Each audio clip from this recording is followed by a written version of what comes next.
ये कहानी बिंदिया की है, जो अपने माँ पिता के साथ एक खुशहाल जीवन जी रही थी। बिंदिया के पिता एक मशहूर हलवाई थे, जो तरह तरह की मिठाइयाँ बनाकर लोगों को बेचते थे। उनकी सबसे ज्यादा पसंद की जाने वाली मिठाई उनके हाथों के बने रसगुल्ले थे, जो स्वाद में इतने लाजवाब थे कि हर कोई उनका दीवाना हो जाता था। उसके पिता के बने रसगुल्ले इतने लाजवाब होते थे कि उन्हें पाने के लिए लोग लंबी कतारों में खड़े रहते थे। अब बिंदिया शादी की उम्र में पहुंच चुकी थी, लेकिन फिर भी वह हर वक्त अपने पिता के साथ रहकर उनकी तरह लाजवाब मिठाइयाँ, खासकर रसगुल्ले बनाना सीखती रहती थी। उसे मिठाइयाँ बनाना बेहद पसंद था, लेकिन उसके पिता उसे हमेशा समझाते थे कि पहले उन्हें बनाता देखकर सीखे और फिर धीरे धीरे हाथ आजमाए, इसी तरह असली हुनर आता है। एक दिन की बात है, जब बिंदिया अपने पिता को रसगुल्ले बनाते हुए ध्यान से देख रही थी और उत्सुकता में उनसे तरह तरह के सवाल पूछ रही थी। उसके पिता भी बड़े धैर्य से हर सवाल का जवाब दे रहे थे और साथ ही उसे रसगुल्ले बनाने के छोटे बड़े सारे गुण सिखा रहे थे। तभी अचानक बिंदिया ने ऐसा सवाल पूछ लिया जिसे सुनकर उसके पिता एक पल के लिए हैरान रह गए। पिताजी, एक बात तो बताइए, क्या रसगुल्ले हमेशा गोल ही बनते हैं?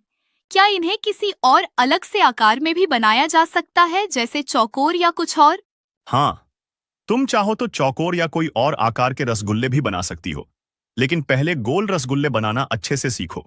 फिर जब तुम अपने ससुराल जाओगी, तब वहां नए नए अंदाज के रसगुल्ले बनाना और अपने ससुराल वालों को खिलाना। इस तरह हंसते खिलखिलाते और मिठाइयाँ बनाते हुए कुछ महीने बीत गए और अब बिंदिया भी अपने पिता की तरह लाजवाब रसगुल्ले बनाने में माहिर हो चुकी थी। समय बीतता गया और वह दिन आ गया जब बिंदिया की शादी होने वाली थी। अब वह अपने पिता की सीख और अनुभव के साथ ससुराल जाने के लिए तैयार थी। बिंदिया की शादी मनोज से हुई, जो उत्तर प्रदेश के सुंदरपुर गांव का रहने वाला था। शादी करके वो अब मनोज के यहाँ सुंदरपुर नाम के गांव में अपने ससुराल आ गई थी। उसके ससुराल आते ही उसकी सास ने उसका बड़े धूमधाम से स्वागत किया। अगले ही दिन बिंदिया की पहली रसोई थी। सुबह सुबह ही वह हल्की घबराहट और उत्सुकता के साथ रसोई में पहुंची। बिंदिया की घबराहट देखकर उसकी सास मुस्कुराते हुए बोली, बिटिया, आज तुम्हारी पहली रसोई है ना? धीरे धीरे सब कुछ सीख जाओगी और जैसे जैसे अनुभव बढ़ेगा, तुम्हारा काम और भी आसान हो जाएगा। इसलिए घबराना बिल्कुल मत। माँ जी, मुझे समझ नहीं आ रहा कि मैं पहली रसोई में क्या बनाऊं। आप ही बता दीजिए ना, क्या पसंद है आप सबको? बिटिया, आज तुम्हारी पहली रसोई है तो कुछ मीठा बना दो। वैसे मैंने तुम्हारी माँ से सुना है कि तुम रसगुल्ले बहुत ही स्वादिष्ट बनाती हो, इसलिए आज अपनी पहली रसोई में वही बना दो। बिंदिया ने यह सुनते ही गहरी सांस ली और मुस्कुरा दी। उसे लगा जैसे उसकी पहली रसोई आसान और मीठी बनने वाली है। ठीक है माँ जी, मैं अभी आपके और उनके लिए स्वादिष्ट रस्सेदार रसगुल्ले बनाकर लाती हूँ। बिंदिया तुरंत ही गैस पर रसगुल्ले की चाशनी के लिए शक्कर गरम करने रखती है और दूध फाड़कर उसमें अपने पिता के सिखाए अनुसार सारी सामग्री डालने लगती है। जैसे जैसे शक्कर से चाशनी बनती जाती, उसकी मीठी सुगंध पूरे किचन में फैलने लगती और बिंदिया के चेहरे पर मुस्कान और भी खिल उठती। वो धीरे धीरे चाशनी में भी अपने पिता के सिखाए अनुसार पंचमेवा मिलाती है और मन ही मन सोचती है कि उसकी पहली रसोई सबको जरूर पसंद आएगी। थोड़ी देर बाद बर्तन में चाशनी जब गर्म होने लगती है, तब बिंदिया सावधानी से एक एक करके फटे दूध से बने रसगुल्ले की गोलियां उसमें छोड़ने लगती हैं। कुछ ही देर में बिंदिया ने नरम नरम और सफेद रस्सेदार रसगुल्ले कटोरी में सजाकर रख दिए। रसोई में अब खुशबू ही खुशबू थी और पहली रसोई की मिठास पूरे घर में फैलने लगी थी। बिंदिया रसगुल्ले लेकर सास और मनोज के सामने रख देती है। जैसे ही दोनों ने रसगुल्ले की चमक देखी और उसकी खुशबू ली, उनके चेहरे पर खुशी की चमक आ गई। सासू माँ ने चमकदार रसगुल्ले की कटोरी को देखकर बिंदिया से कहा, बिटिया, तुम्हारे बनाए रसगुल्ले तो कमाल के लग रहे हैं और उनकी खुशबू तो और भी लाजवाब आ रही है। अगर स्वाद भी खुशबू जैसा ही हुआ ना, तो मैं मान जाऊंगी। और इतना कहते ही सबने मुस्कुराते हुए रसगुल्ले चखने शुरू कर दिए। जैसे ही उन्होंने पहला रसगुल्ला खाया, सबके चेहरे खिल उठे। रसगुल्ले का स्वाद इतना बढ़िया था कि देखते ही देखते कटोरा पूरा खाली हो गया। किसी ने एक भी टुकड़ा नहीं छोड़ा। अरे वाह बिटिया, तुम्हारे हाथ में तो सच में बड़ा स्वाद है। पहली रसोई में इतना बढ़िया बना सकती हो तो आगे तो तुम हमारे घर का मान बढ़ा दोगी। सच में बिंदिया, तुम्हारे हाथ के रसगुल्ले तो लाजवाब हैं। मैंने तो इतने अच्छे रसगुल्ले आज तक नहीं खाए। बिंदिया ये सब सुनकर खुशी से खिल उठी। उसे लगा कि उसकी मेहनत रंग लाई है और नए घर के लोग उसके हाथ के बने खाने को इतना पसंद कर रहे हैं। ये उसके लिए सबसे बड़ी खुशी थी। अब बिंदिया के हाथ के रसगुल्ले घर वालों को इतने पसंद आ गए थे कि हर रात के खाने के बाद उन्हें मीठे में वही चाहिए होता। धीरे धीरे बिंदिया की यह छोटी सी कोशिश उसके ससुराल के सभी लोगों के दिलों में अपनी जगह बनाने लगी। अब रसगुल्ले सिर्फ भोजन के बाद की मिठास नहीं थे, बल्कि वे सबको बिंदिया के प्यार, उसकी मेहनत और उसके अपनापन का एहसास भी दिलाने लगे थे। और अब जब भी घर पर मेहमान आते, बिंदिया के हाथों के बनाए रसगुल्ले उनके स्वागत का सबसे खास हिस्सा बन जाते। मेहमान भी उसकी तारीफ किए बिना नहीं रहते और बिंदिया को हर बार यह गर्व महसूस होता था कि उसकी छोटी सी रसोई ने सबका दिल जीत लिया है। देखते देखते कुछ दिन इसी तरह हंसी खुशी और प्यार भरे माहौल में बीत गए। बिंदिया अब अपने नए घर और परिवार में पूरी तरह से घुल मिल गई थी और हर दिन उसके लिए नई खुशियां लेकर आता। फिर एक सुबह बिंदिया के घर उसकी सास की सहेली सरला घर पर आ गई। सरला बहुत हंसमुख और बातूनी महिला थी और आते ही पूरे घर में हंसी और हलचल मचा दी। अरे दीदी, मैं तुम्हारे घर इतने दिनों बाद आई हूँ, कुछ खिलाओगी नहीं क्या? अरे सरला, माफ करना, तुम इतने दिनों बाद आई हो, तुम्हारे साथ बातें करने में इतना समय लग गया कि तुम्हें खाने के लिए पूछना ही भूल गई। रुको 1 मिनट, अब भी अपनी बहू को बुलाती हूँ। बिंदिया बिटिया, ओ बिंदिया बिटिया, जरा यहाँ आना तो, देखो तो कौन आया है। सासू माँ की आवाज सुनकर बिंदिया वहां पहुंच जाती है। जैसे ही बिंदिया आई, सरला मुस्कुराते हुए बोली, अरे बिंदिया, तुम्हें देखकर तो घर और भी रोशन लग रहा है। सच में तुम बहुत सुंदर और प्यारी लग रही हो। बिंदिया ये सुनकर बहुत खुश हुई। उसके चेहरे पर मुस्कान खिल गई और उसने हल्की आवाज में कहा, धन्यवाद काकी, आपसे इतनी तारीफ सुनकर मुझे बहुत अच्छा लगा। अरे बस भी करो सरला, अब मेरी बहू की इतनी तारीफ मत करो। चलो अब बताओ, क्या खाओगी? अरे दीदी, मैं तो वही खाऊंगी जो बिंदिया अपने हाथों से बनाना चाहे। बस आज उसके हाथ का स्वाद चखना है। सरला की बात सुनकर बिंदिया थोड़ा शर्माई, लेकिन उसके दिल में खुशी की एक मीठी लहर दौड़ गई। तो फिर ठीक है सरला, इस मामले में तो बिंदिया सबसे आगे है। और तुम भी मेरी बहू के आने के बाद पहली बार मेरे घर आई हो ना, तो आज मेरी बहू तुम्हें अपने हाथों से कुछ मीठा बना खिलाएगी और ऐसी चीज खिलाएगी कि एक बार खाकर तुम उसकी तारीफ करते नहीं थकोगी। सरला यह सुनकर और भी उत्साहित हो गई और बिंदिया की ओर मुस्कुराते हुए देखने लगी। बिंदिया बिटिया, जरा सरला के लिए अपने हाथों से कुछ मीठा बना दो। वो तुम्हारे आने के बाद पहली बार हमारे घर आई है और मैंने उससे तुम्हारे रसगुल्लों की इतनी तारीफ की है कि अब उसे भी तुम्हारे हाथों का वो मीठा स्वाद चखाना जरूरी है। सासू माँ की बात सुनकर बिंदिया तुरंत रसोई की ओर बढ़ गई और सरला के लिए रसगुल्ले बनाने की तैयारी करने लगी। बिंदिया ने सबसे पहले गैस पर शक्कर की चाशनी चढ़ाई। फिर रसगुल्लों की मुलायम गोलियां बनाने के लिए उसने दूध फाड़कर उसमें अपने पिता से सीखी हुई सारी सामग्री मिलाना शुरू किया। काम करते हुए उसके चेहरे पर वही आत्मविश्वास झलक रहा था जो उसे अपने पिता की रसोई से मिला था। थोड़ी ही देर में बिंदिया ने रसगुल्लों की मुलायम गोलियां तैयार कर लीं और एक एक करके उन्हें उबलती हुई चाशनी में छोड़ने लगी। जैसे जैसे चाशनी में उबाल आता, मीठी सुगंध पूरे घर में फैल जाती, मानो रसोई ही नहीं, पूरा घर मिठास और गर्माहट से भर गया हो। कुछ ही देर में बिंदिया ने ताज़ा मुलायम रसगुल्ले तैयार कर लिए। चाशनी में पकते रसगुल्लों की मीठी खुशबू पूरे घर में फैल चुकी थी। फिर बिंदिया ने बड़ी स्नेह से गरम गरम चाशनी वाले रसगुल्ले थाली में सजाकर सासू माँ और सरला काकी के सामने परोस दिए। चाशनी में पके रसगुल्लों की मीठी खुशबू जैसे ही पूरे घर में फैली, सरला का मन खिल उठा। उसके चेहरे पर अपने आप ही एक प्यारी सी मुस्कान आ गई। वाह दीदी, रसगुल्लों की चमक तो कमाल की है और खुशबू तो जैसे सीधा दिल तक उतर रही है। अरे खुशबू छोड़ो सरला, एक बार चख कर देखो, तब पता चलेगा कि असली मिठास कितनी है। सरला ने एक रसगुल्ला उठाया और धीरे धीरे मुंह में रखा। जैसे ही पहला कौर उसकी जुबान पर पड़ा, उसके चेहरे पर खुशी और आश्चर्य दोनों एक साथ चमक उठे।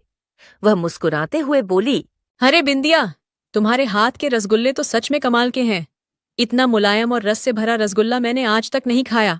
देखा सरला, मैंने पहले ही कहा था ना, हमारी बिंदिया के हाथ में जादू है। इसके बनाए रसगुल्ले हर किसी का मन मोह लेते हैं। सच कह रही हूँ दीदी, बिंदिया के हाथों में तो वाकई जादू है। अगर मुझे ऐसे रसगुल्ले रोज मिले ना, तो मैं तो रात दिन बस यही खाना चाहूंगी। अरे सरला, तूने बिल्कुल सही कहा। जब से बिंदिया हमारे घर आई है, तब से तो घर में हर दूसरे दिन रसगुल्ले ही बनते रहते हैं। सच में हमारे घर की मिठास अब उसके हाथ के रसगुल्लों के बिना अधूरी लगती है। अच्छा, अब बातें बाद में कर लेना, पहले रसगुल्ले खा ले, फिर मत कहना कि तुम्हारी बातों में रसगुल्ले का मजा आधा हो गया। बातचीत के बाद बिंदिया ने मुस्कुराते हुए सरला की ओर इशारा किया और सरला ने तुरंत रसगुल्ले खाना शुरू कर दिया। देखते ही देखते उसने सारे रसगुल्ले खा डाले और एक भी टुकड़ा बाकी नहीं छोड़ा। वाह बिंदिया, सच में तुम्हारे हाथ के रसगुल्ले तो लाजवाब हैं। मैंने तो सारे रसगुल्ले ही खा डाले। देखा सरला, मैंने पहले ही कहा था, बिंदिया के हाथ में सच में जादू है। अब तुम्हें समझ आ गया होगा कि हमारे घर में हर दावत उसके बनाए रसगुल्लों के बिना अधूरी लगती है। बिल्कुल दीदी, ऐसे रसगुल्ले हों तो भला कौन मना करेगा। लेकिन दीदी, मैं आपको एक छोटा सा सुझाव देना चाहती हूँ। अगर आप हाँ कहें तो बताऊं? हाँ सरला, क्यों नहीं, बताओ क्या कहना चाहती हो। दीदी, मैं बस एक सुझाव देना चाहती थी। बिंदिया के हाथ के रसगुल्ले तो सच में गजब के हैं। अगर आप कहें तो मेरा मानना है कि बिंदिया को अपना एक छोटा सा रसगुल्ले का स्टॉल खोलना चाहिए। इससे उसके लाजवाब रसगुल्ले पूरे गांव में मशहूर हो जाएंगे और साथ ही उसकी थोड़ी बहुत कमाई भी हो जाएगी। बात तो ठीक है सरला, लेकिन हमारे गांव में पहले से ही कई मिठाई की दुकानें हैं। ऐसे में बिंदिया के स्टॉल पर ग्राहक कैसे आएंगे। दीदी, मिठाई की दुकानें भले ही बहुत हों, पर बिंदिया के रसगुल्ले जैसा स्वाद किसी के पास नहीं है। उसके रसगुल्लों में वो हल्कापन और रस की मिठास है जो दूसरे कोई नहीं बना पाते।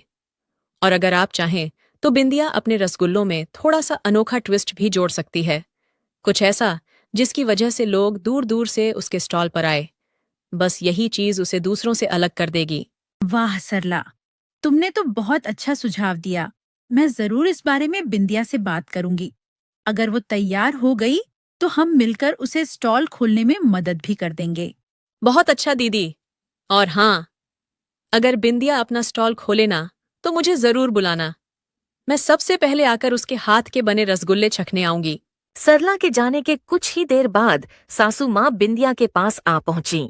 सरला कह रही थी कि तुम्हारे हाथ के रसगुल्ले इतने स्वादिष्ट हैं कि क्यों न तुम एक छोटा सा स्टॉल खोलो। इससे तुम अपने स्वादिष्ट रस्सेदार रसगुल्ले सबको खिला सकोगी और थोड़ी कमाई भी हो जाएगी। अगर तुम तैयार हो तो हम इसे शुरू कर सकते हैं। परंतु उसका कहना है कि सिर्फ साधारण रसगुल्ले बेचने से कुछ खास फायदा नहीं होगा, क्योंकि गांव में पहले से ही कई मिठाई की दुकानें हैं। अगर हमें भीड़ में अलग दिखना है तो हमारे स्टॉल में कुछ तो खास होना चाहिए।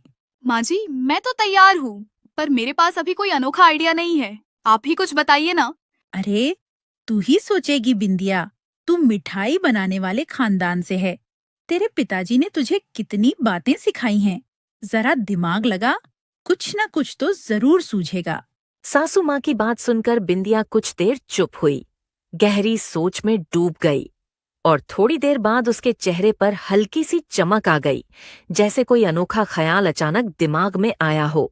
माँ जी, मेरे दिमाग में एक बात आई है, एक ऐसा आइडिया जो शायद किसी ने पहले किया ही ना हो। अरे वाह, तो फिर जल्दी बता, ऐसा कौन सा आइडिया है? माँ जी, क्यों ना हम चौकोर रसगुल्ले बनाएं? सब जगह गोल रसगुल्ले मिलते हैं। अगर हमारे स्टॉल पर अलग आकार के एकदम चौकोर रसगुल्ले मिले तो सबका ध्यान हमारी ओर ही जाएगा। अरे वाह बिंदिया, ये तो सच में एकदम अलग सोच है। चौकोर रसगुल्ले, ऐसा तो मैंने भी कभी सुना नहीं। लेकिन एक बात बता, क्या तू सच में ऐसे रसगुल्ले बना पाएगी? स्वाद भी वही रहेगा ना, जैसा तेरे हाथ के गोल रसगुल्लों में होता है? हाँ माँ जी, मैं अपनी पूरी कोशिश करूंगी। पिताजी ने जो सिखाया है उसी भरोसे इसे बनाऊंगी। स्वाद में कोई कमी नहीं आने दूंगी, बस आकार नया होगा। तो फिर देर किस बात की बिंदिया?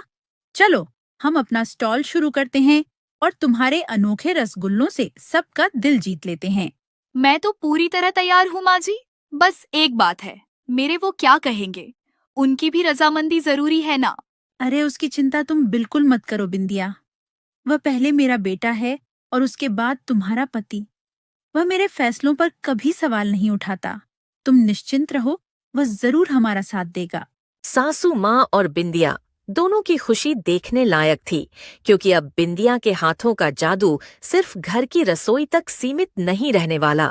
सासू माँ ने मनोज के घर लौटते ही उसे आराम से बैठाया और बिंदिया के रसगुल्लों के स्टॉल के बारे में सारी बात विस्तार से समझाई। मनोज ने भी ध्यान से सब सुना और बिना किसी हिचक के माँ की बात से सहमति जता दी। अब यह तय हो चुका था कि बिंदिया अपना रसगुल्लों का स्टॉल शुरू करेगी और घर में खुशियों का माहौल देखते ही बनता था। कुछ ही दिनों बाद बिंदिया ने अपने घर के सामने रसगुल्लों का नया स्टॉल लगा लिया। स्टॉल के पास शुरू से ही उसकी सासू माँ मौजूद थीं, हर कदम पर बिंदिया का हौसला बढ़ाने और उसका साथ देने के लिए। माँ जी, पता नहीं लोग आएंगे भी या नहीं। गांव में पहले से ही इतनी मिठाई की दुकानें हैं। अगर किसी को हमारे रसगुल्ले पसंद ना आए तो? अरे पगली, बेकार में क्यों डर रही है? तेरे हाथ का स्वाद कोई एक बार चख ले, फिर दोबारा आए बिना रह ही नहीं पाएगा। फिर भी माँ जी, आज पहला दिन है ना, दिल थोड़ा घबरा रहा है। डरना मत बिटिया, मैं यहीं हूँ तेरे साथ। और याद रख, मेहनत और हुनर कभी खाली नहीं जाते। ठीक है माँ जी, आप साथ हैं तो हिम्मत अपने आप आ जाती है। बस यही हिम्मत बनाए रख। आज का दिन अच्छा ही होगा और तेरे रसगुल्ले पूरे सुंदरपुर में नाम कमा कर रहेंगे। सासू माँ की बातें सुनकर बिंदिया के चेहरे पर थोड़ा सा आत्मविश्वास लौट आया। उसने गहरी सांस ली, मन को मजबूत किया और अपने काम में जुट गई। कुछ ही देर में चाशनी की मीठी खुशबू आसपास फैलने लगी और ताज़ा बने रसगुल्लों की महक हवा में घुल गई। धीरे धीरे राह चलते लोग ठेले की ओर रुक रुक कर देखने लगे। चमकते रसगुल्ले और उनकी खुशबू लोगों को अपनी तरफ खींचने लगी। तभी एक आदमी खुद को रोक नहीं पाया। ठेले के पास आकर बोला, बहन, जरा एक प्लेट रसगुल्ले देना। दूर से ही इनकी इतनी मीठी खुशबू आ रही है कि कदम अपने आप यहाँ चले आए। ग्राहक ने जैसे ही एक रसगुल्ला उठाकर चखा, उसकी आंखों में हैरानी और खुशी एक साथ झलक उठी। वह मुस्कुराते हुए बोला, वाह बहन जी, ये रसगुल्ले तो सच में कमाल के हैं। इतने नरम, रसदार और स्वाद से भरपूर रसगुल्ले मैंने पहले कभी नहीं खाए। धन्यवाद भाई साहब, आपकी तारीफ सुनकर बहुत खुशी हुई। अगर आपको पसंद आए तो जरूर दोबारा आइएगा। यह नजारा देखकर आसपास से लोग धीरे धीरे बिंदिया के ठेले की ओर खिंचे चले आने लगे। पहले एक दो लोग रुके, फिर रसगुल्लों की खुशबू और चमक देखकर और भी लोग पास आ गए। देखते ही देखते ठेले के सामने छोटी सी भीड़ लग गई और बिंदिया की मेहनत, वो उसके हाथों के रसगुल्लों का जादू सबके सिर चढ़कर बोलने लगा। देख रही हो बिंदिया, लोग तुम्हारे रसगुल्लों को कितनी पसंद कर रहे हैं। सच में तुम्हारे हाथों में तो जादू है। धन्यवाद माँ जी, ये सब आपके विश्वास और हौसले की वजह से ही मुमकिन हो पाया है। माँ जी, सरला काकी को भी बुला लीजिए। उन्हीं ने तो सबसे पहले मुझे ये स्टॉल खोलने का सुझाव दिया था। उन्हें भी देखना चाहिए कि लोग मेरे रसगुल्लों को कितना पसंद कर रहे हैं। हाँ बिंदिया, बिल्कुल। सरला ने तो कहा ही था कि जब तुम अपना स्टॉल खोलोगी, वह सबसे पहले आकर रसगुल्ले छकेंगी। चलो, उन्हें भी बुला लेते हैं। कुछ समय बाद सरला काकी वहां आ पहुंची। जैसे ही उन्होंने बिंदिया के रसगुल्लों का स्टॉल और उसके चारों ओर लगी भीड़ देखी, उनका चेहरा खुशी से खिल उठा। वाह बिंदिया, ये तो कमाल हो गया। देखो कितने लोग तुम्हारे रसगुल्ले लेने आए हैं। देख रही हो सरला, तुम्हारे कहने पर ही बिंदिया ने यह स्टॉल शुरू किया था और आज देखो, लोग उसके रसगुल्लों के दीवाने हो रहे हैं। तुम्हारा सुझाव बिल्कुल सही निकला। सच में दीदी, यह देखकर मुझे भी बहुत खुशी हो रही है। बिंदिया, तुमने तो सबका दिल जीत लिया। नहीं काकी, यह सब आप लोगों के भरोसे और आशीर्वाद की वजह से है। अरे नहीं बिंदिया, ये तुम्हारे हाथ के रसगुल्लों का स्वाद है। सच मानो, इतने अलग और लाजवाब रसगुल्ले मैंने कहीं नहीं खाए। बिल्कुल सही कहा सरला। बिंदिया के रसगुल्ले सिर्फ मिठाई नहीं हैं, इनमें उसका प्यार और मेहनत भी घुली हुई है। अरे सरला, तुम यहीं खड़ी मत रहो, अंदर चलो, आराम से बैठो। मैं अभी बिंदिया के हाथों के रसगुल्ले लेकर आती हूँ, फिर हम आराम से बैठकर मिठास के साथ बातें करेंगे। सासू माँ और सरला काकी आराम से बैठकर बिंदिया के बनाए हुए रसदार रसगुल्ले खा रही थीं। कमरे में मिठास के साथ हल्की फुल्की बातें और हंसी गूंज रही थी और दोनों का समय बहुत ही सुकून और खुशी से बीत रहा था। इधर घर के अंदर सासू माँ और सरला काकी रसगुल्लों का आनंद ले रही थीं और उधर बाहर बिंदिया अपने ठेले पर लोगों को अपने खास रसगुल्ले परोस रही थी। धीरे धीरे दिन ढल गया और देखते ही देखते बिंदिया के ठेले से सारे रसगुल्ले बिक गए। शाम होते होते न सिर्फ उसका सारा माल खत्म हो गया, बल्कि पहले ही दिन उसे अच्छी कमाई भी हो गई। बिंदिया के चेहरे पर सुकून और आत्मविश्वास साफ झलक रहा था। उसे एहसास हो चुका था कि उसका हुनर अब लोगों के दिलों तक पहुंचने लगा है। शाम तक सारा काम निपटाकर जब सब घर लौटे तो घर का माहौल बिल्कुल सुकून भरा हो गया था। बिंदिया रसोई में रात के खाने की तैयारी में लगी हुई थी, वहीं सासू माँ और मनोज कमरे में बैठकर दिन भर की बातें कर रहे थे। मनोज बेटा, आज तो बिंदिया ने कमाल कर दिया। उसके बनाए रसगुल्ले लोगों को इतने पसंद आए कि देखते ही देखते सब बिक गए और अच्छी खासी कमाई भी हो गई। सच माँ, पहले ही दिन इतना अच्छा रहा। अफसोस, मैं तो काम पर था, एक भी रसगुल्ला छक नहीं पाया। अरे, तू तो दिन भर बाहर था। कोई बात नहीं, मैं अभी बिंदिया से कह देती हूँ कि घर के लिए भी ताजे रसगुल्ले बना दे। इतना अच्छा दिन गया है, तेरे लिए बनाते हुए उसे और खुशी मिलेगी। बिंदिया बिटिया, अगर हो सके तो रात के खाने के साथ सबके लिए रसगुल्ले भी बना देना और मनोज के लिए 2-4 ज्यादा रखना।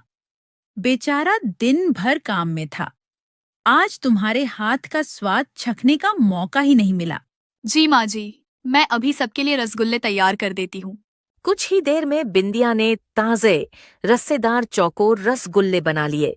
रात के खाने के समय पूरा परिवार एक साथ बैठा और बिंदिया के हाथों बने रसगुल्लों की मिठास ने पूरे घर में खुशी घोल दी।